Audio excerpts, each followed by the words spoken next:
I used to think luxury was something you bought. £10 coffee, £30 brunch, £75 workout class. Until I watched my grandma out-luxury everyone I know, with a chipped mug and 10 minutes of silence. No phone, no spending, no aesthetic, just peace. And the scariest part? It worked. Because she knows something we've forgotten. Your brain doesn't remember money. It remembers meaning. It remembers contrast. It remembers how you felt in the moment. So today I'm stealing Gran Betty's rules, the ones that make ordinary life feel rich, without spending another penny. And I'm warning you now. Once you see how she does this, it becomes impossible to enjoy overpriced self-care the same way again. We live in this weird world where experiences have become a product, and it's not even the big stuff. It's the constant micro-spending. A coffee that somehow costs £10, a quick brunch that turns into £30, a fitness class that's £75, and you don't even enjoy it. And the worst part? Half the time you're not even doing it for you.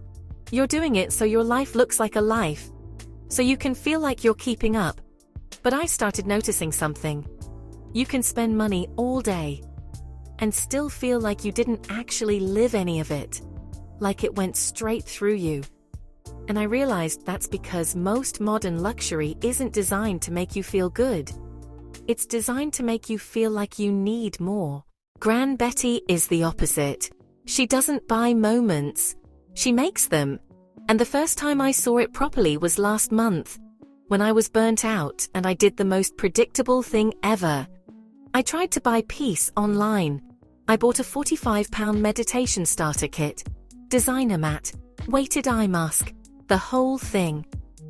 And when it arrived, I was genuinely excited, because I thought, right, this is it. This is the reset. Gran Betty was visiting when the box showed up. I opened it like it contained a new personality. She looked at the kit. Then she looked at me. And she didn't shame me. She didn't lecture me. She just smiled. And she said very quietly, "Darling, you don't buy peace. You sit in it." Then she took me outside. Not to a retreat. Not to a spa. Just the garden. She handed me a cushion from the bench. It was old. It was faded. It definitely wasn't Instagrammable. And she said, "Sit." So I did. And within minutes, something in me unclenched. My shoulders dropped. My breathing slowed. And for the first time in weeks, I felt like I'd come back to my own life. And that's when it hit me. Real luxury isn't money. Gran Betty isn't frugal. She's not living a small life. She's not depriving herself. She's actually extravagant. Just not in the way we're taught. She's extravagant with attention, with care, with presence, with meaning. And being around her makes you realize something uncomfortable. Most of us aren't living. We're managing. We're rushing through the day trying to get to the parts that feel like they count. And then we wonder why the nice things don't land. Gran Betty's most famous rule is this: don't save the good china for the queen. You are the royalty of your own kitchen. And I'll be honest, the first time she said that, I felt my throat tighten a little. Because it made me think about all the things I've been saving. The fancy soap, the nice candles, the perfume for special occasions, the good skincare, the pretty notebook I don't want to waste, the outfit I'm waiting to be worthy of. And Gran Betty would say, "Why are you treating your real life like a rehearsal?" That question is brutal, because most of us are. We act like life starts later, when we have more money, when we're less tired, when we're finally sorted. Gran Betty doesn't do that. She treats Tuesday like it matters, because she understands something we all know deep down, but don't like to say out loud. Later isn't guaranteed. And I'll show you what I mean. I stayed with her last summer, and I was in bed doom scrolling, thinking, right, I'll go to the high street and get a latte. Because back then, that was my version of joy. Spending money, leaving the house, buying the feeling that I had a life. And then I heard it. clink, clink, her spoon against porcelain. And it was such a specific sound that it pulled me out of my phone like a thread. I walked into the kitchen, and she was doing the most unnecessary thing ever. She was warming her mug with boiling water first. I laughed, and she looked at me like I was the silly one. It helps it hold the heat, she said. Then she ground her own beans. The smell filled the whole room, and she sat by the window in silence for 10 full minutes. No phone, no TV, no rushing. Just mourning. And she didn't look like she was doing a routine. She looked like she was being loved by her own life. And I remember thinking, how is she doing this? How is she making something so small feel so rich? And I realized something I still think about all the time. Your brain doesn't remember money. It remembers meaning. That's why you can spend £200 on a night out and forget it. But you can remember 1 cup of tea with someone you love for the rest of your life.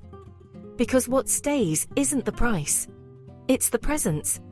And that's why the experience economy doesn't work. Because it sells you the idea that joy is something you can purchase.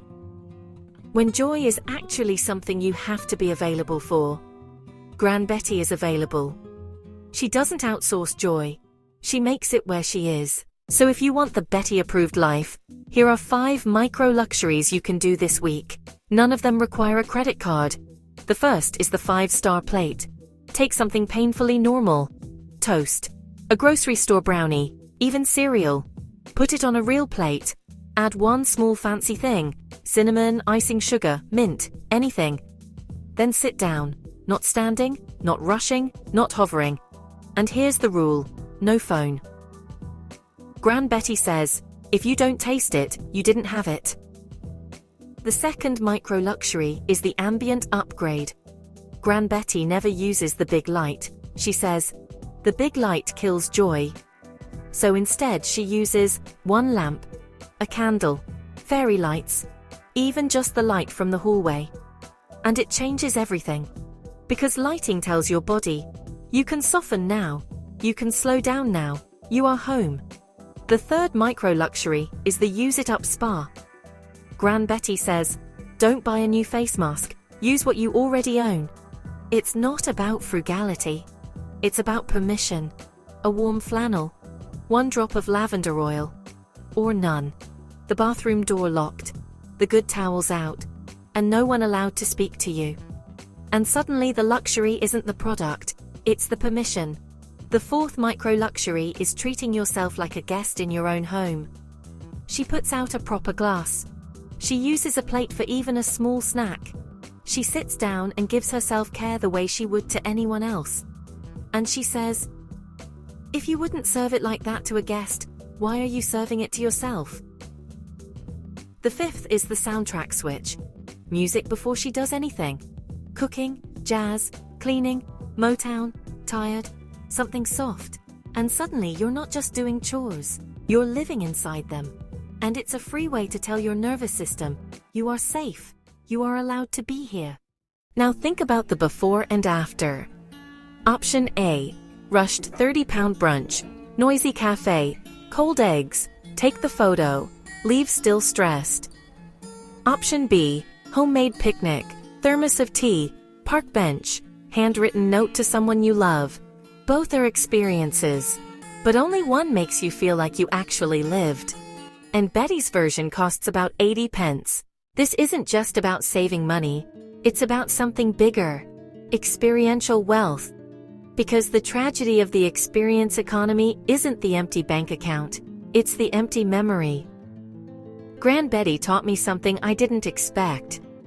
The older she gets, the more she treats ordinary moments like they're rare. And when I asked why, she said something that honestly scared me. Because they are. Gran Betty doesn't outsource joy.